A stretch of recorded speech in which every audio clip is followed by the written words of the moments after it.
የድሃ ሰላምታ ሀብታምን ልመና ይመስለዋል የሚባል አባባል አለ። አሁን የምንራመድበት መሬት ነገ ጠዋት ጣራ መሆኑ አይቀርም እና ወጥረ ስራ ብሮ።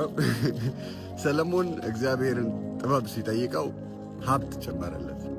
አብርሃም ልጅ ሲጠይቀው ትውልድ ሰጠው። እግዚአብሔር ምን ይሳናል? እመን፣ ወጥር፣ ስራ፣ ነገሮች ይቀየራሉ። አሁንም ያለበት ጨለማ ሁሌም ጨለማ ሆኖ አይቀርም፣ ይነጋል እና ይሄ ለሚያልፈው ቀን ራስን አታጨናንቅ። ለሚያልፈው ቀን አንገትን አትድፋ። ኑር። እንፈልግሃለን፣ ታስፈልገናለህ። እንፈልግሻለን፣ ታስፈልጊናለሽ። ብዙ ሰዎች ተስፋ ቆረጥኩኝ ምናምን ብሎ ይጽፉልኛል እና ተስፋ መቁረጥ እግዚአብሔርን መርሳት ነው። ኑር፣ ዛሬም ኑር፣ ነገም ኑርልን። እግዚአብሔር ዕድሜ ጸጋ እስከሰጠ